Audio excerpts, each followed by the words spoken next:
young ones, what's the matter? We're stuck in the mud and we can't get out. Bless my soul, not by yourselves. You can't. Come here. Up you go. Now you. There. Oh, my shoes. Well, we can clean them. What are your names? Margaret, and this is Wallace. On your way home from school, children? Uh-huh. Well, you hurry on now. And don't you mind the mud. We all get stuck sometimes. Thank you, Brother Joseph. You're welcome.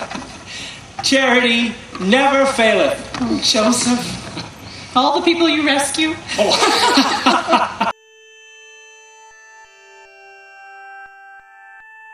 This is the Nauvoo pageant, where Joseph Smith is the superstar. The pageant depicts Nauvoo as a city that became a sort of utopia led by Smith, only to be shattered by his martyrdom. Like other Latter-day Saint movies and pageants, not everything was as it seemed. In the pageant we learn that Joseph ended up in Carthage simply because he was a prophet. Jane Manning, the token black woman of the pageant, is depicted as a devoted saint who is welcomed with open arms. History shows she repeatedly tried to be allowed to receive her endowment, but died never being allowed to. Instead, the First Presidency allowed her a ceremony where she was sealed to Joseph Smith as his servant for eternity. In the closing scene, Mary Ann and her kids run to the seemingly monogamous Parley P. Pratt. At the time, he had at least 4 other wives.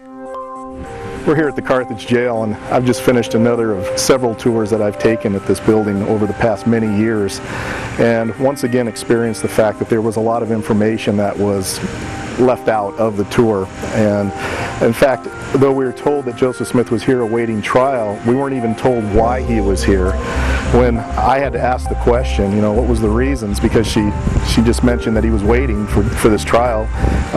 She mentioned the fact that he was a prophet and started going off in that direction, and I had to kind of bring it back to what was the actual crime that was involved. And she did mention how Joseph Smith was part of the city council and how there was a newspaper that was printing bad things, that had printed bad things about Joseph Smith, and so the city council decided to declare it a nuisance, and the printing press was destroyed.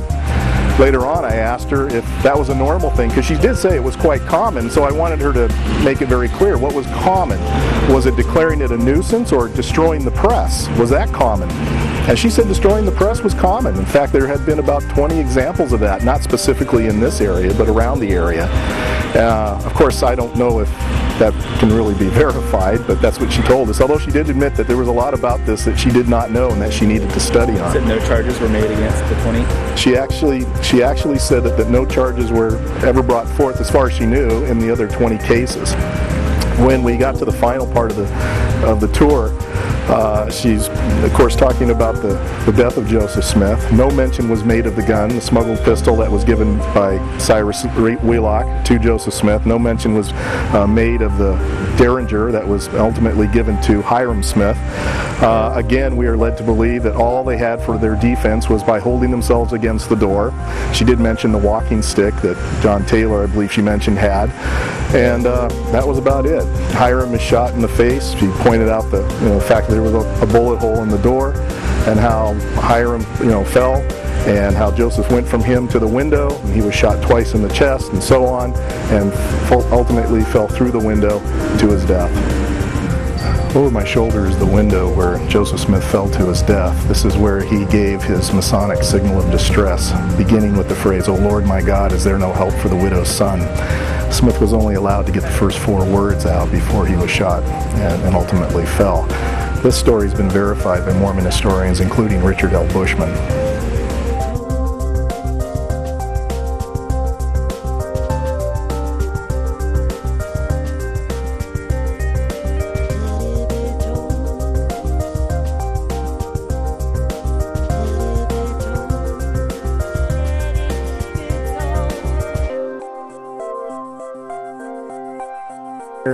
In the Smith family cemetery, and behind me you'll notice the headstones for Hiram Smith, Joseph Smith, and Emma. This is not too far from the Homestead home, which is just behind me, and a few feet over there you'll find Joseph Smith Sr. and Lucy Mack Smith.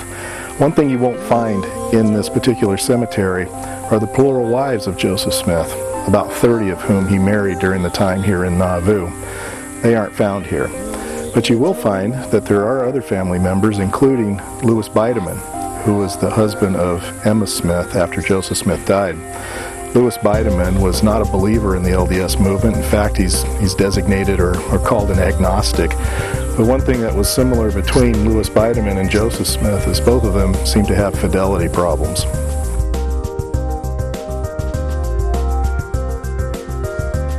Hi, I'm Rocky Hulse, and this lovely lady on my right is my beautiful wife, Helen. We're standing here in front of Krause's Furniture Store in Nauvoo, Illinois, which back in the day is the location of the building where the Nauvoo Expositor was printed. Helen is holding up a reproduction copy of the Nauvoo Expositor. The Expositor was a newspaper. Only one edition of it was ever printed. It exposed Joseph Smith as practicing polygamy and teaching plurality of gods. Joseph was very angered by that, even though we know today that what the newspaper reported was accurate. It was published by some dissenters who had left Mormonism, very high dissenters. William Law was the #2 man in the Mormon church. But Joseph was outraged by it. As the mayor, he assembled the city council and declared the newspaper to be a nuisance. This was 1844, in June of 1844. And Joseph dispatched, with agreement of the city council, to have the newspaper destroyed. So the building itself was not burned, but the pie, the type, and all printing supplies and the press were pulled into the street in front of us here and destroyed. They were burned. Rocky and Helen run the Nauvoo Christian Visitor Center, which is just a walk from where the Nauvoo Expositor used to be. You can check them out at nauvoochristian.org. Today we went to a reenactment of the King Follett Discourse, and the King Follett Discourse is really controversial, very well known because it teaches that we have got to learn how to become gods ourselves as all the gods did before us. Now, it wasn't a big surprise to us, but in the reenactment the actor actually omitted the most important parts of the entire discourse, and he did not teach, as the sermon taught, that we've got to learn how to become gods ourselves as all the gods did before us. And I talked to a senior missionary to my right, sitting down after the discourse was over, and I said, you know, it's disappointing that they omitted those couple of key paragraphs and just went on to other things. And I think they assumed I was Mormon, and another lady next to her said, well, you know, milk before meat. We want the message to not be offensive to other people, like non-members who are there. And she knew exactly what section I was talking about, and she knew exactly why it was not included. And I got to talk to the actor who actually did the reenactment of Joseph Smith in his sermon, and I asked him what was the reason those key parts were taken out. And he said, well, the leadership, whatever that means, had decided that they wanted to make the sermon, the reenactment of the sermon, palatable, and they didn't want to offend other Christians of other different traditions. And he said that, you know, a lot of other outsiders identify that kind of teaching, that we can become gods as all the gods did before us, as blasphemous. So he said, you know, milk before meat, line upon line, precept upon precept, and it was just really interesting to me because, I mean, you think a reenactment of the King Follett Discourse, of all things, would talk about us becoming gods as all the gods did before us, but it's too embarrassing for the Mormon Church. But as the more I learn about Mormonism, I realize that a lot of these things are still Mormon beliefs. They're still part of the oral tradition. The leadership, though, and the literature, they're not willing to be as explicit and as forthright as Christians are about their doctrine. Hi, I'm Helen at from the Nauvoo Christian Visitor Center, and we're here tonight to hand out literature to those that are coming to the Nauvoo pageant. And while we're here handing out these pamphlets to folks and telling them it's from the Nauvoo Christian Visitor Center, these young men that you see behind me here are actually taking these handouts and telling the people that it's anti-Mormon literature, and they are literally taking them from their hands and ripping them apart and throwing them in the trash. The other night they were taking them, throwing them on the ground and jumping up and down on them. It's quite a sad thing to witness young men who are so indoctrinated by Mormonism that they are willing to just do whatever they're told and not think for themselves.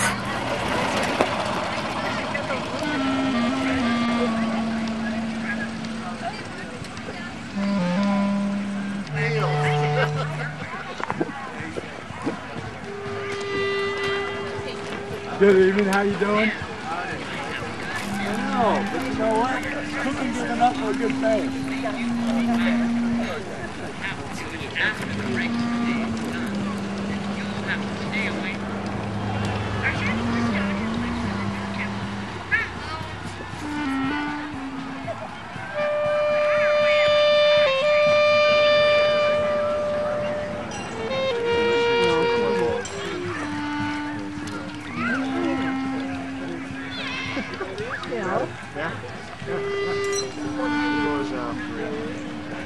Price.